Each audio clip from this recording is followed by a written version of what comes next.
시냇가에서 승리하는 축복이 있기를 바랍니다. 우리 교회에서 이제 복음 누림을 7년간 지금 진행해 오고 있습니다. 여러분이 얼마나 복음 누림이 정리되었는지요. 복음 누림은 참신앙 원리입니다. 원리. 신앙생활은 하는 게 아니고 되어진다. 이런 그 의미를 여러분 좀 바르게 깨달아서 정말 하나님의 그 축복, 은혜, 능력 속으로 들어가는 여러분이 되시기를 바랍니다. 복음 누림에는 두 단어가 들어있죠. 그리스도와 성령이 들어있습니다. 그래서 여러분 신앙생활 속에 이 그리스도 의미가 계속 적용돼야 돼요. 그냥 예수 믿을 때만 그리스도로 알고 믿는 게 아니고 여러분 계속 천국 가는 날까지 그리스도의 의미가 여러분 실제적으로 적용돼야 됩니다. 그래서 그리스도라는 그 뜻이 하나님 만나는 길이 되십니다. 죄와 조제 해방 주셨습니다. 사단에 긴 권세를 주셨습니다. 그래서 그 의미, 그러니까 하나님 만나는 길이 되십니다. 근데 여러분 하나님 만났죠. 하나님 만난 것이 구원이잖아요. 근데 만났는데 그 하나님 만났을 때 성령이 우리 안에 들어오시는데 그 성령님과 교제가 계속 돼야 됩니다. 그게 안 되어지면 여러분 자꾸 육으로 돌아가요. 육신의 방법, 세상적인 방법으로 자꾸 살게 돼요. 그걸 가리켜서 종교라 그래. 우리는 그렇게 사는 게 아니고 성령의 도움을 받고 사는 거. 그거를 계속 고백하는 게 여러분 그리스도 고백 선포하는 거예요. 그래서 그 의미, 하나님 만나는 길이 되십니다. 그리고 여러분 삶에 원죄, 자범죄는 해결됐어요. 그 조상죄까지 해결됐는데 자범죄는 지을 수 있어요. 근데 그것에서 눌리지 말고 해방받으라, 자유해라. 그게 죄와 저주에서 해방 주셨습니다. 아주 법적으로 해방됐다라고 설명을 했죠. 이는 그리스도 예수 안에 있는 생명의 성령의 법이 죄와 사망에서 늘 해방했다. 자꾸 거기 눌리지 말아라. 그런 얘기고. 그 다음에 사단을 이긴 권세를 주셨습니다. 그랬잖아요. 사단을 이긴 권세를 주셨는데 우리가 그 사단에게 자꾸 속아요. 이게 사단이 어떻게든지 여러분의 그 영혼은 못 건듭니다. 구원받은 영혼은 못 건드는데 마음, 생각, 여러분 삶, 뭐 일, 모든 환경 이런 걸 가지고 여러분 자꾸 넘어뜨려요. 근데 그거를 의식하지 않으면 속는 줄도 몰라. 그래서 여러분 그걸 계속 의식하면서 정말 내가 사단을 이긴 권세를 갖고 있구나. 요거를 확신하고 누리라고 이 그리스도 고백 선포를 계속 하는 거예요. 근데 그거는 언제까지 해야 되냐? 천국 가는 날까지 하는 거예요. 뭐 여러분 뭐 조금 했다고 해서 되는 게 아니고 완전 개인화, 생활화, 체질화 시켜야 돼요. 그래서 24시 되어질 수 있도록 그래서 어떤 삶 속에서든지 그리스도가 적용되고 그리고 이 그리스도가 적용되어지면 여러분 말씀이 보이기를 시작합니다.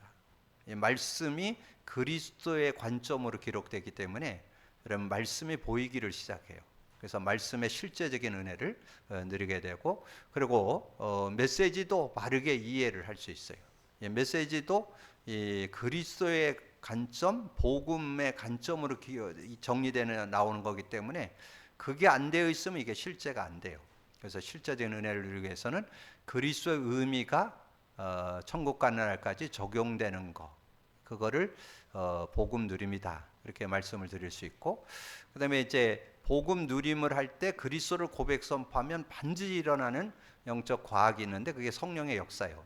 자, 성령의 역사에 대해서 실제를 오늘 설명드릴 테니까 여러분 잘 이해하셔서 정말 우리가 복음 누림이 참신앙 원리고 성경적 신앙이라는 것이 여러분이 확증되어 있어야 돼요. 그래야 실제적인 은혜를 누릴 수 있어요.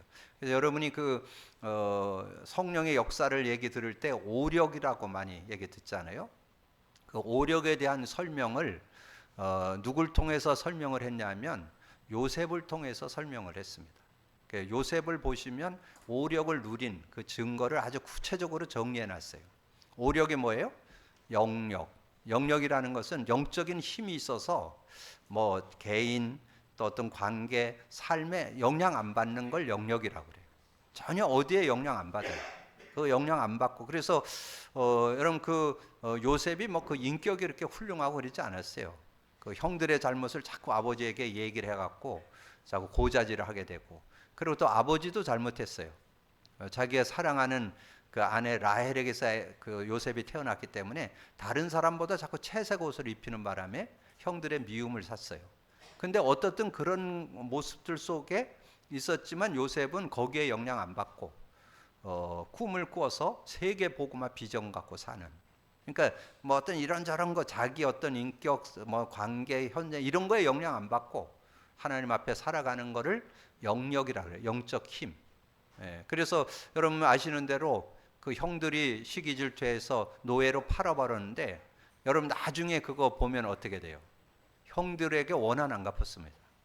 왜냐하면 형들을 통해서 자기가 그때 당시에 애굽 복음화, 세계 복음화를 위해서 글로 보내는 거를 형들을 통해서 했다고 생각하기 때문에 형들이 미워지지가 않는 거예요. 그럼 그게 복음 가진 영역의 영적인 힘을 가진 자의 삶이요. 그리고 여러분 지령 얘기하면 뭐 많이 얘기할 수 있죠. 노예로 갔는데 노예 자리에서 가정 총무가 될 정도니까 굉장히 지혜로운 거죠. 감옥 갔어. 어떻게 알아봤는지 이 간수장이 재반 업무를 맡기는 거예요. 뭐 그 정도로 지혜가 있었다는 얘기죠. 그리고 바로 왕이 꿈을 꿨는데 지난주도 말씀드렸지만 그 박사 술객들 뭐 어떻게 보면 그 시대 최고의 지식자들이잖아요. 그들이 해석 못하는 거를 요셉이 해석을 했잖아요. 그만큼 지혜가 있어도 그걸 지력이라고 그래. 근데 그게 성령 안에서 나오는 힘, 영역, 영적인 힘, 지력, 지적인 힘, 그 다음에 체력. 요셉이 110세 살았다고 나오는데 뭐 건강에 문제 있었다는 거 없어요. 그 수명은 하나님 손에 있어요. 몇 년 사는 건 그건 우리가 정할 일이 아니잖아요. 근데 건강하게 살았다는 거. 그리고 자기가 그 애굽에서 죽게 됐죠. 그때 그 후손들에게 부탁합니다. 너희들이 이제 가나안으로 가게 될 텐데 그때 내 해골을 갖다가 가나안에 가져가라고 그렇게 얘기했던 것을 보게 되죠. 그러니까 자신의 삶에 대해서 전체를 다 읽고 있는 그런 요셉이었던 것을 보게 되고, 그 다음에 인력, 그 형들, 저는 아까도 얘기했지만 형들이 여러분 그 구덩이에 빠뜨렸을 때 장난친 거 아닙니다. 그냥 구덩이에 빠뜨려서 죽이려고 그랬는데 물이 없어서 안 죽었어. 물이 있었으면 그냥 죽는 거예요. 그래가지고 유다가 좀 살려주자 그래갖고 건져내가지고 노예로 팔아버렸잖아요. 근데 그 형들을 이렇게 미워하지 않았던 것을 보게 되죠. 그래서 나중에 그러잖아요.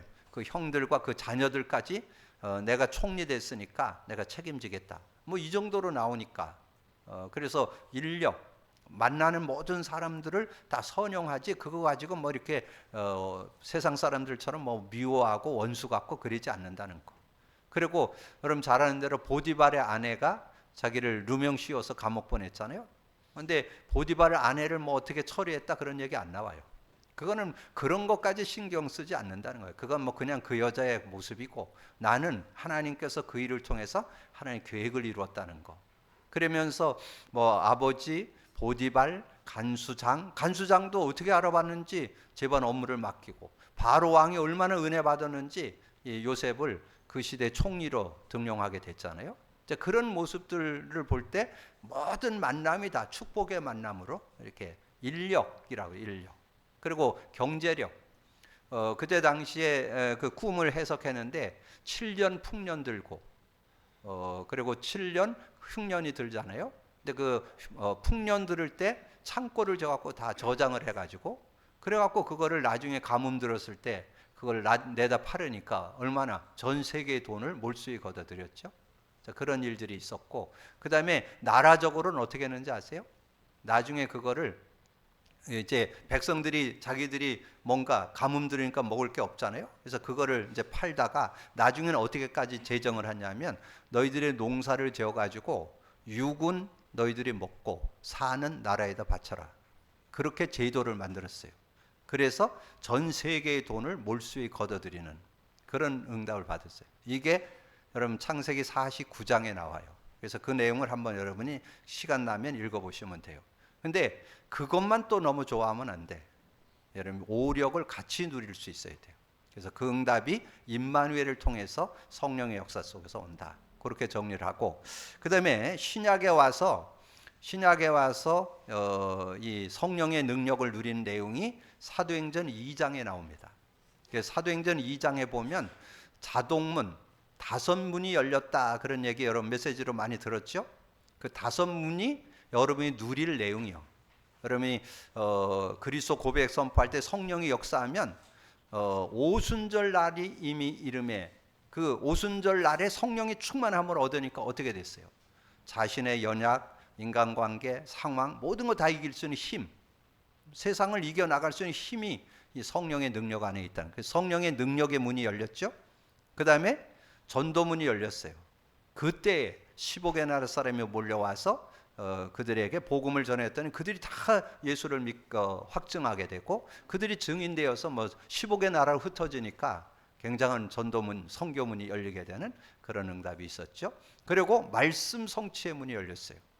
요엘 선지자가 예언했던 그 말씀이 마가다락방에서 성취됐다, 그렇게 증거하는 게 18절이에요. 그때에 말세에 하나님께서 남녀 종들에게 하나님 영을 물부들어 줬는데 예언할 것이다, 그런 내용이 나오는데, 그 앞에 17절에 구체적으로 나오죠. 자녀가 예언하고 젊은이가 환상을 보고 늙은이가 꿈을 꾸는. 그래서 이 성령의 충만한 그 역사를 요엘이 예언했었는데 그게 말씀이 성취되는 성취, 말씀의 성취의 문이 열린다, 그거를 설명해 주는 거고, 그 다음에 베드로가 설교를 했더니 3천 신도가 일어나는 그 말이 41절에 이 날에 그 문이 열렸다는 거예요. 이 날에 3천의 제자들, 예전 성경에는 제자라고 나오는데 요즘은 신도라고 나오는데 어쨌든 3천 명이 일어나는 그런 응답들이 있었다.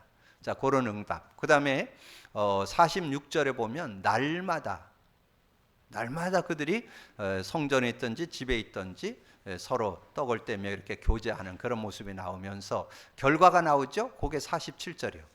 하나님을 찬미하며 모든 사람에게 칭송을 받으며, 요게 그리스도인의 모습이에요. 그리스도인의 모습은 입술을 열으며 하나님을 찬양하고 하나님을 높이고, 그리고 사람들에겐 칭송을 받아요. 성도에게도 인정받지만 바깥에서도 인정받아야 돼요. 그게 진정한 그리스도인이야. 그래서 그 5문, 성령이 능력으로 역사하시고 전도문이 열리고 말씀이 성취되고 이 많은 제자들이 연결이 되고, 그리고 삶의 현장에서 하나님의 응답을 받아서 하나님을 찬미하고 모든 사람에게 칭송을 받는 그런 삶, 요게 자동문이요. 요게 성령의 역사로 일어나는 거지 초대교회가 힘쓰고 애써서 한 게 아닙니다. 요게 복음 누림이에요. 자, 복음 누림이라는 것은 그리스도의 의미가 실제 삶과 성경 말씀 속에서 누려지는 것을 말하는 거고, 성령의 역사로 오력을 누리게 되고 사도행전 2장의 5문을 누리는 것을 복음 누림이라 그렇게 말씀하는 거예요. 그래서 여러분이 그것에 제가 말씀드린 대로 초대교회가 애쓰고 힘쓴 거 없어요. 그냥 언약 잡고 기도했더니 자동문, 그게 되어지는 거. 그래서 신앙생활은 하는 게 아니고 되어진다. 그게 여러분이 누려야 될 내용이다. 이렇게 언약 잡고 인도받는 여러분 되어지시기를 바라고요. 그래서 오늘은 전도자의 편지라는 제목으로 이제 말씀을 나누는데, 여러분 그 사도 바울이 쓴 편지가 13권입니다. 사도 바울이 기록한 것이 13권인데 그걸 바울 서신이라고 그래요. 그 서신이란 뜻이 뭐예요? 편지라는 얘기잖아요. 편지. 그러니까 편지. 그래서 자신이 만났던 그 현장에 보낸 편지란 말이에요. 그래서 어떻게 믿음으로 살아야 될 것을 이렇게 정리한 내용이죠. 정리. 그래서 여러분이 이 사도 바울이 지금 데살로니가 교회에게 편지한 내용이고 오늘 거는, 근데 데살로니가뿐만 아니라 고린도, 빌립보, 에베소 다 그 바울의 편지예요. 편지를 통해서. 그렇다면 여러분도 그 편지를 쓸 수 있어야 되고, 아까 제가 묵상 기도할 때 뭐라 그랬어요? 너희는 그리스도의 편지. 여러분이 그리스도의 편지요. 여러분 정말 그 고백돼요? 나는 그리스도의 편지다. 여러분을 통해서 그리스도가 보여져야 된다. 그리스도가 증거돼야 된다. 누가? 복음 누리는 사람이. 복음 누리게 되면 이 여러분을 통해서 그게 보여지는, 그런 모습이 되어질 수 있다. 그래서 오늘 여러분이 언약으로 잡으세요. 나는 그리스도의 편지. 이건 그리스도의 편지예요. 그리스도의 편지. 그래서 그리스도의 편지로. 그래서 그 축복을 고린도후서 3장 3절에 얘기했어요. 너희는 우리로 말미암아 나타난 그리스도의 편지니 이는 먹으로 쓴 것이 아니요 오직 살아계신 하나님의 영으로 쓴 것이니 또 돌판에 쓴 것이 아니요 오직 육의 마음판에 쓴 것이라. 여러분 마음판에 뭐가 복음 누림이 각인 뿌리 체질돼야 돼요. 그러면 여러분이 정말 아름다운 향기를 바라는 그리스도의 향기. 그리스도의 향기 어디서 들은 얘기 나오죠? 그 고린도후서 2장 15절에 나와요. 그러니까 여러분 그 고린도후서 3장 3절이 그리스도의 편지고, 그리고 그리스도의 향기가 2장 15절이니까 그 위에 있어요. 우리는 구원받은 자들에게나 망하는 자들에게나 하나님 앞에서 그리스도의 향기니. 여러분은 그리스도의 향기, 그리스도를 이렇게 그리스도의 냄새가 나는 그런 사람이다 그 말이에요. 그리스도의 향기요, 그리스도의 편지다. 그래서 저는 이따가 미션을 드리겠지만 이번 구정 명절에 그리스도 편지 되시기를 주님의 축복합니다. 그리스도의 편지. 그래서 여러분 그리스도에 대한 거를 여러분이 말로 간증할 수도 있고, 요즘 좋은 시대니까 여러분 카톡으로 또는 이메일로 이렇게 좀 정리를 해놔가지고 내가 우리 사랑하는 가족, 뭐 일가 친척 이번 명절에 만나잖아요. 그래서 그 만날 때 여러분 좀 예쁘게 편지를 한 장씩 이렇게 써가지고 여기 내가 만난 그 예수, 정말 내가 누리고 있는 그리스도, 신앙 생활이 뭔지 이거를 좀 정리해 갖고 좀 나눌 수 있는 여러분이 되어지시기를 바랍니다. 그래서 정말 복음 누림에 대한 증인되는 명절이 된다면 저는 최고의 명절. 왜냐하면 우리에게 주어지는 그런 일들을 우리는 잘 선용할 수 있어야 돼요. 그런 시간들을 잘 선용하면서 그냥 뭐 자주 만나지 못하잖아요. 뭐 가족들이야 자주 만나지만 뭐 일가 친척들 이렇게 만나지 못하잖아요. 근데 이번에 만나서 그래도 뭐 예전에 만나도 뭐 그냥 뭐 스쳐 지나가면서나 뭐 가볍게 만나지만 명절이 되면 그래도 같이 음식도 나누고 좀 깊게 만남이 되잖아요. 그럼 이 깊게 만날 요 좋은 기회에 우리가 정말 여러분이 그리스도의 그 복음 누림의 편지로 여러분이 하나님 앞에 쓰임 받는다면 가정 복음화에, 가정의 복음의 빛을 비추는 축복의 날이 될 줄로 믿습니다. 자, 그러려면 여러분 좀 가지고 있어야 돼요. 우리 권사 장로님 기도하실 때 우리 신앙에 누구나 다 알고 있는 거, 지금 많은 신앙인들이 다 갖고 있는 게 뭐 항상 기뻐하라, 쉬지 말고 기도하라, 범사에 감사하라. 근데 그건 결과예요. 그것이 되려면 오늘 성구 3개 드린 내용을 여러분 가지고 있어야 돼요. 저는 이 내용, 그래서 저는 요즘에 우리 교회가 지금 복음 누림을 하면서 성경 그대로를 정리해 드리잖아요. 여러분 성경 그대로를 여러분 정리해 드리는 것은 그 속에서 한 단어, 한 문장, 한 성구, 한 내용을 잡으라는 거예요. 그래서 저는 이 말씀 속에 그대로 그 속에 한 단어, 한 문장, 한 성구가 그대로 은혜가 되고 힘이 되고 답이 되고, 그래서 그 축복을 누리라고. 그래서 지금 그거를 좀 알고 그것을 누리라고 지금 보낸 편지잖아요. 근데 그 내용 중에 저는 앞에 그 새 성구를 드렸는데 성령을 소멸하지 말며, 지난주에 좀 세 번째 메시지 하면서 정리해 드렸잖아요. 성령을 소멸치 않는다.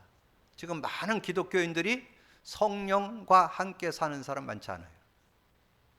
여러분 한번 주변에 보세요. 대부분 뭐 예수 믿어도 뭐 성령은 성령이고 사는 건 내 힘으로 살아야지. 내 힘으로 사는 사람이 대부분이요. 성령을 의지해야 돼요. 근데 제 얘기 같으면 조금 뭐 제가 뭐 그렇게 똑똑하고 뭐 지식이 많고 뭐 배경이 좋고 그러지는 않았기 때문에 저는 뭐 본받을 게 없을지 모르는데 바울의 얘기는 좀 귀 기울일 필요가 있어요. 바울은 굉장한 지식자였고 배경이 있고 굉장한 엘리트였잖아요. 그랬던 바울이 얘기하는 거예요. 성령을 소멸치 말라면 성령 의지하라는 거죠. 그래서 말씀드렸죠. 바울이 뭐 어떻게 깨달았냐면 복음을 받고 나니까 성령은 하나님의 무한한 은혜가 그 안에 들어있구나 이렇게 깨달았어요. 그게 고린도전서 2장 12절이에요. 우리가 세상의 영을 받지 않고 하나님께로 온 영을 받았으니 이는 하나님께서 은혜로 주신 것들을 알게 하려 함이라. 그러면서 너희들이 세상을 살아가는데 어떻게 사느냐? 너희들이 세상 살아갈 때 계속 자꾸 육신의 일이 너를 자꾸 얽어맬 거다. 근데 육신에 매이지 않는 길이 있다. 육신을 따라 살지 않고 영을 따라 사는 비결이 있다. 그러니까 사도 바울이 얼마나 강하게 얘기했는지 내가 이르노니 그렇게 얘기했다니까. 내가 이르노니 성령을 따라 행하라. 성령을 따라 행하면 그리하면 육체의 욕심을 이루지 않아요. 성령을 따라 살지 않으면 육체의 욕심을 이루지 않는 삶이 되려면 성령 따라 살아야 된다. 성령 따라 안 살면 육신에 매인다는 거. 그래서 거기 육체 일 15가지 나오잖아요. 저는 주변에 그 15가지에 걸려드는 사람들 너무 많이 봐요.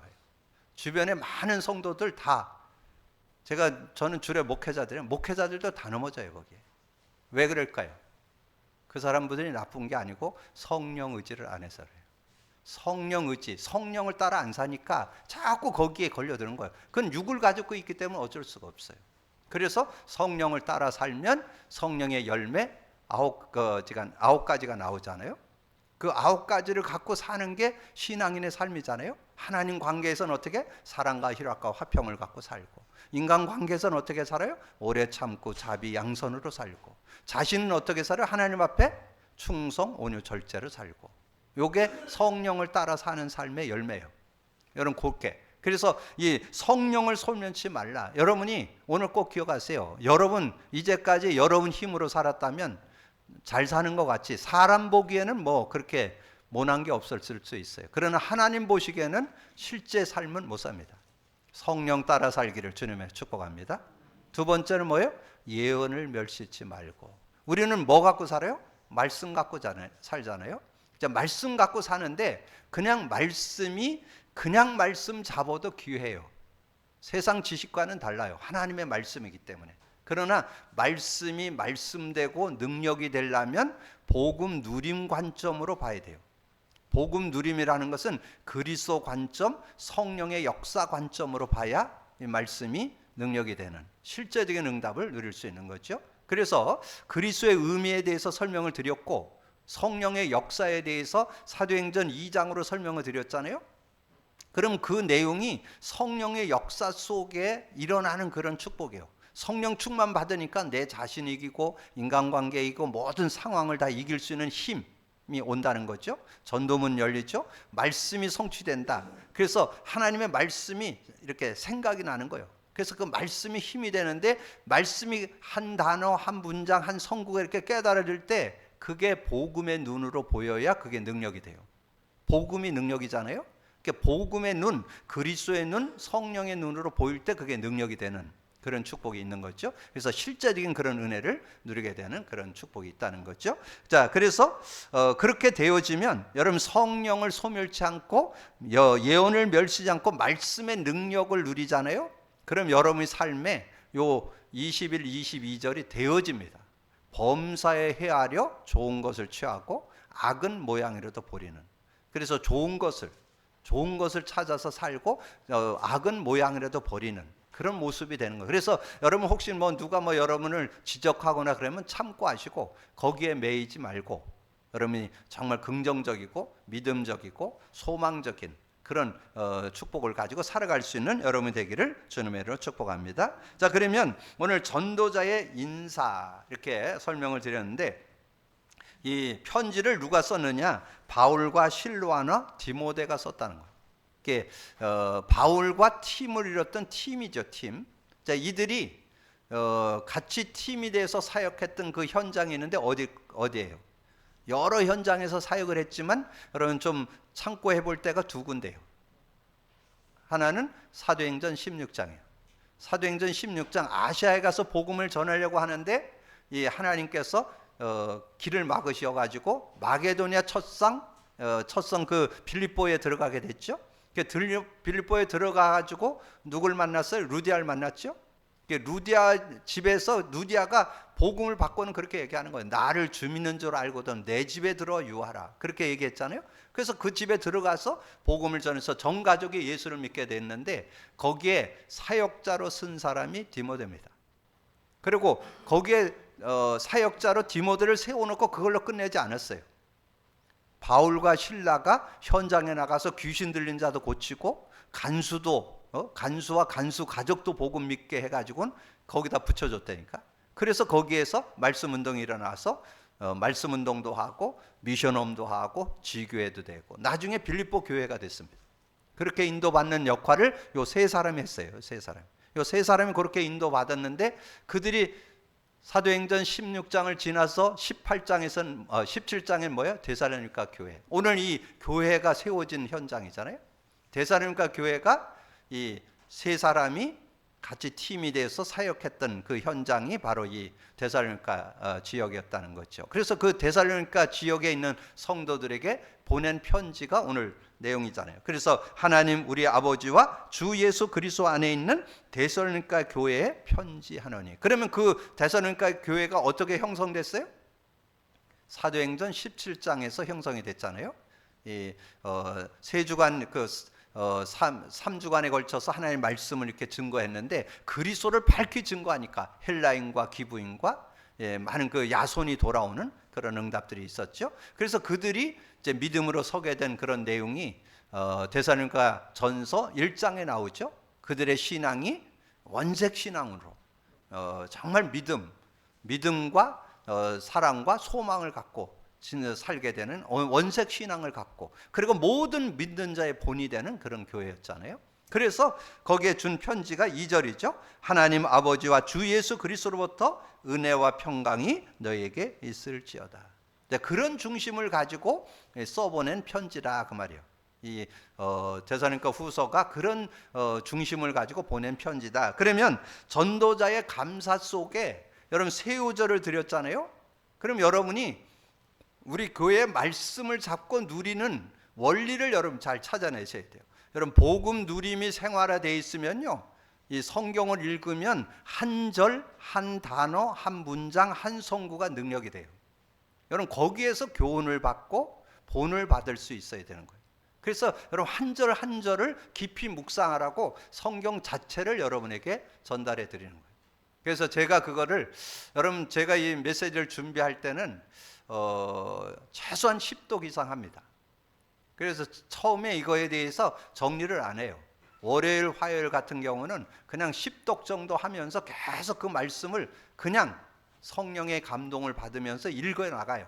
그러면 수요일쯤 되면 그 말씀의 그 의미들이 이렇게 다가오기를 시작을 해요. 그러면 이제 제가 주보를 목요일 날 정리를 하거든요. 목요일 날 대충 정리를 해가지고 금요일 날 이제 주보하는 분에게 보내드리고 하는 그 작업을 한단 말이에요.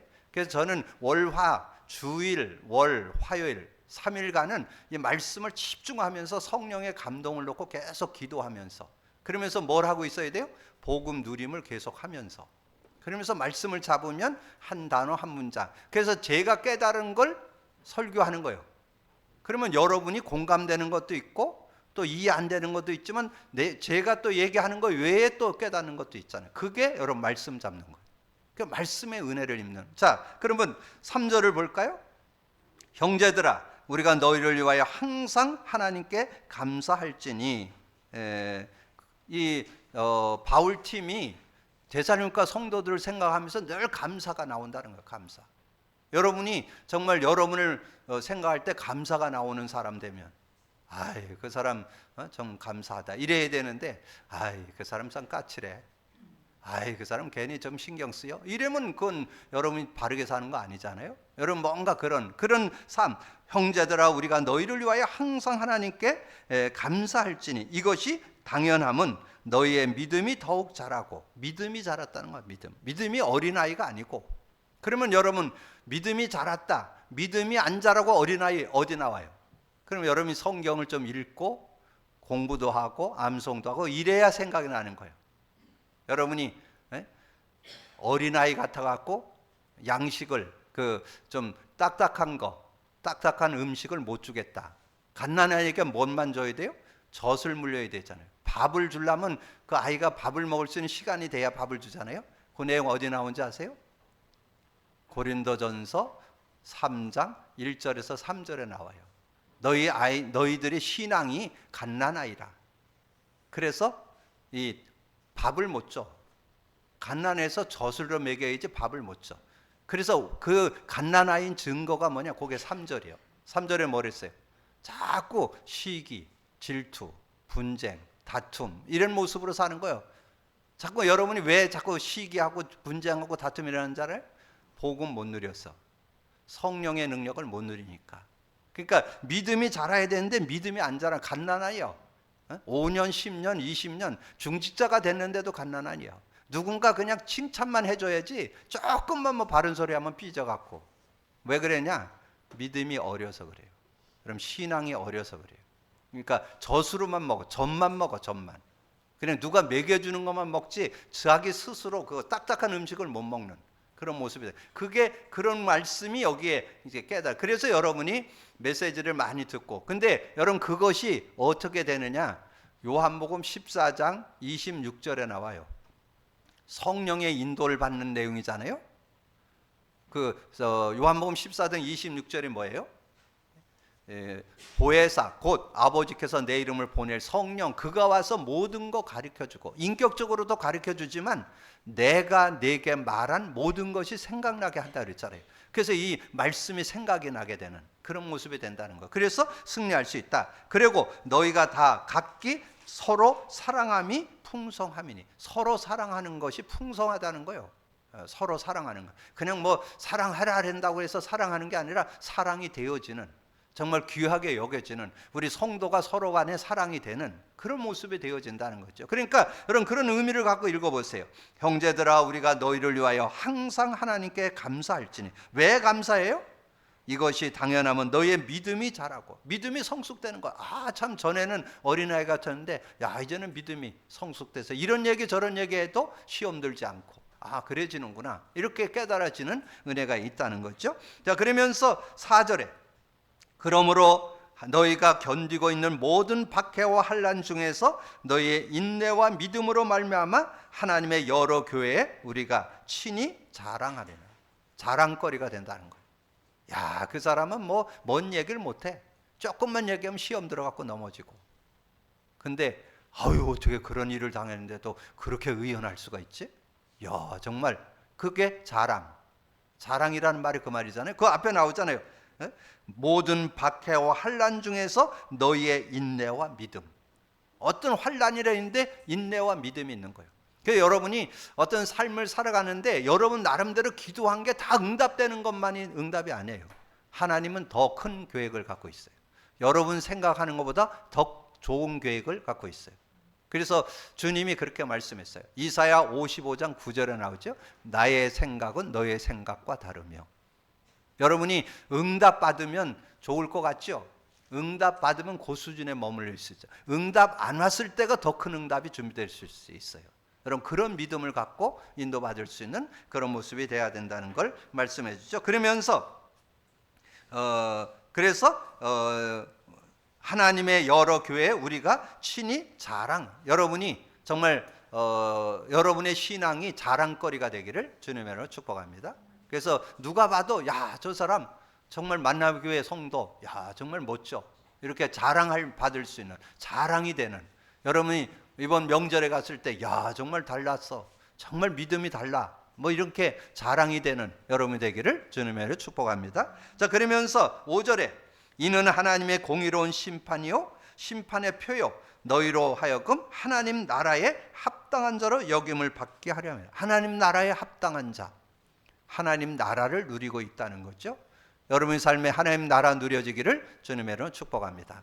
그래서 하나님 나라가 누려져야 돼요. 그래서 그 나라를 위하여 너희가 또한 고난도 받는다 그랬는데, 하나님 나라, 그것이 여러분 예수 믿는 축복이요. 예수 믿을 때 하나님 나라가 임해요.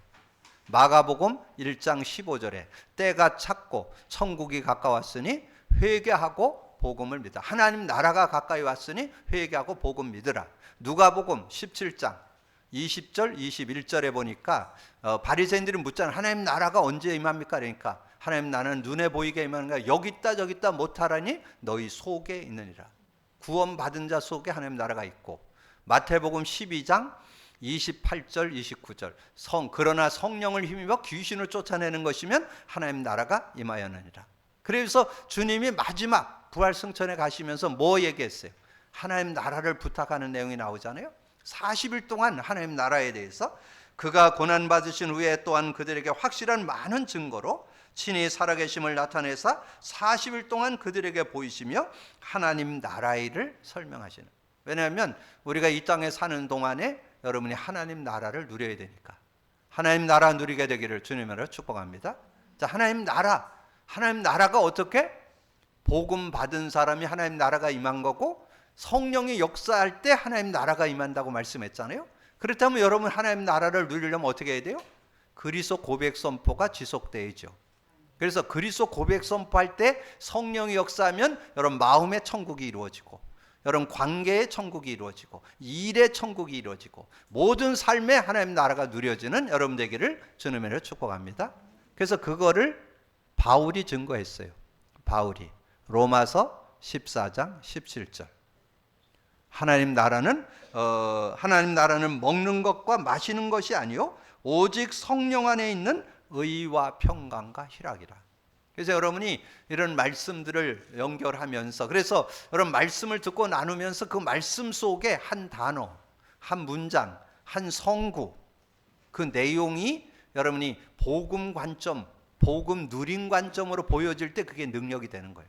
복음이 누려지면서 그 은혜와 축복. 그럼 그 복음의 누림이 어떻게 되어지느냐? 오늘 서론의 세 문장을 여러분이 잘 누리시면 복음 누림 속에서 깊은 말씀, 복음의 그 누림의 말씀의 깊이, 넓이, 길이를 깨닫게 될 거예요. 성령을 소멸치 말고 예언을 멸시치 말고 범사에 헤아려 좋은 것 취하고 악을 모양이라도 버리는 삶이 되어지면 여러분이 말씀이 살아 역동하는 것을 맛보게 될 거예요. 그 축복 속에 들어가기를 주님으로 축복합니다. 그러면서 이제 전도자의 기도가 나와요.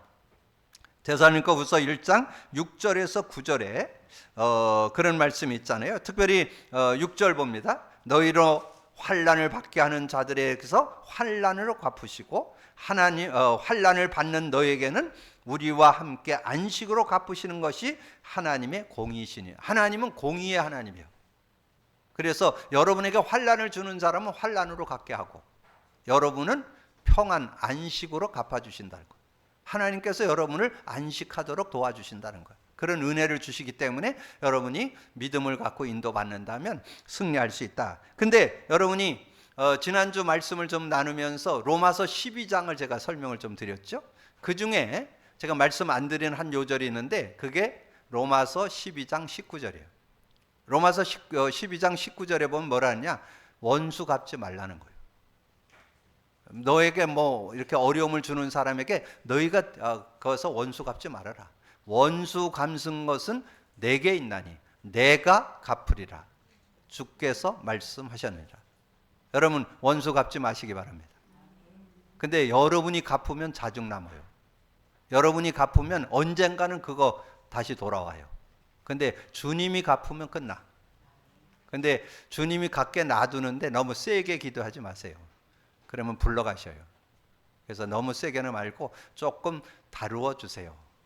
그렇게만 기도하시면 돼요. 깨닫게 하셔야지 괜히 여름 세게 기도하면 불러가 버린다니까.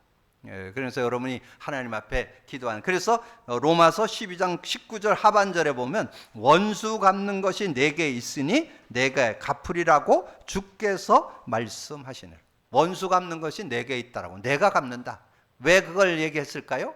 여러분이 갚아갖고는 해결이 안 되기 때문에. 도리어 그게 하나의 그 원한을 사는 거가 되어서 나중에 또 그게 어려움으로 더 커지기 때문에 여러분이 갚지 말고 하나님께 맡기라는 거예요.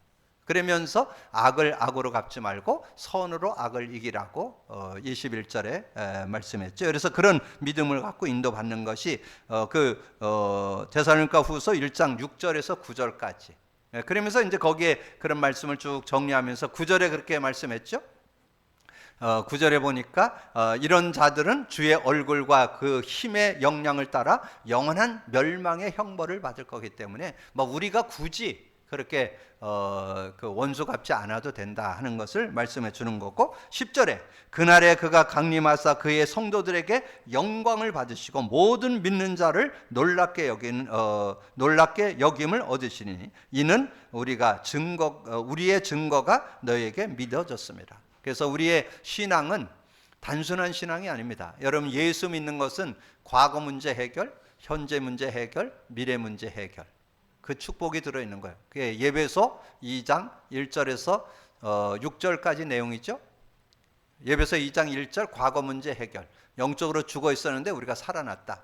그리고 예배소서 2장 2절 3절 우리가 사단에게 매이고 진노의 자녀였는데 거기서 해방을 받고, 6절에 그리스도와 함께 하늘에 앉히시니, 그 내용이 과거 문제 해결, 현재 문제 해결, 미래 문제 해결. 이 축복이 우리가 예수 믿는 자의 축복인 것을 말씀해 주시고, 그러면서 이제 그 기도 내용이 11절에서 12절에 이러므로 우리도 항상 너희를 위하여 기도함은 우리 하나님이 너희를 부르심에 합당한 자로 여기시고 모든 선을 기뻐함과 믿음의 역사로 능력을 이루게 하시고 우리 하나님과 주 예수 그리스도의 은혜로 우리 주 예수의 이름이 너희 가운데서 영광을 받으시고 너희도 그 안에서 영광을 받게 하려 함이니. 여러분을 통해서 예수 그리스도가 증거되는, 예수 그리스도 안에서 승리하는 것을 증거하고, 모든 사람들이 정말 예수 믿어야 되겠구나, 예수 믿으면 저렇게 되는구나, 증인들 되어지기를 주님으로 축복합니다. 그래서 그 내용이에요. 그래서 그 밑에 끝부분에 보면 하나님과 주 예수 그리스도의 은혜대로 우리 주 예수의 이름이 너희 가운데 영광을 받으시고, 예수 그리스도의 영광을 받고 너희도 그 안에서 영광을 받게 하렵니다.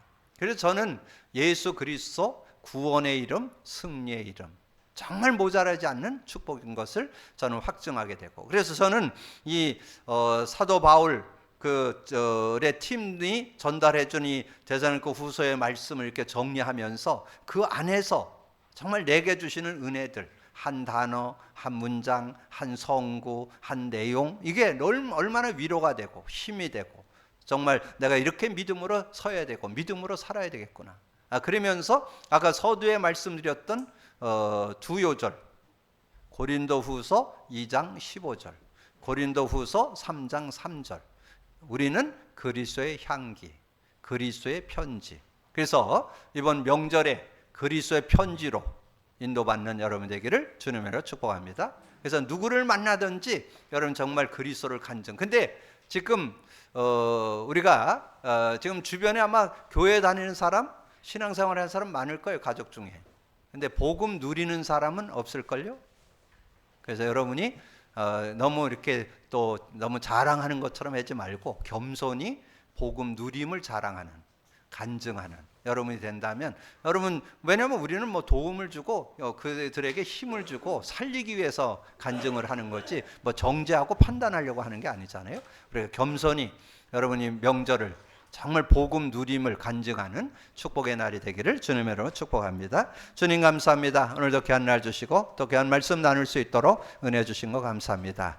정말 사도 바울의 팀들이 정말 이 데살로니가의 그 교회에 편지한 그런 내용들을 우리가 생각하면서 정말 우리가 어떻게 신앙생활을 해야 되고 어떻게 신앙으로 살아야 되는지를 다시 한번 깨달을 수 있도록 은혜 주신 것을 감사합니다. 아버지는 바울의 그 편지를 보면서 아버지는 우리가 어떻게 살아야 되고 또 어떻게 우리가 아버지 그리스도의 향기와 그리스도의 편지로 살아야 되는지를 깨닫게 해주신 주님을 찬양합니다. 믿음으로 인도받는 우리 모두가 되어질 수 있도록 역사해 주옵소서. 함께 해주시기 원하고 우리 주님 예수 그리스도 이름으로 기도하옵나이다. 아멘.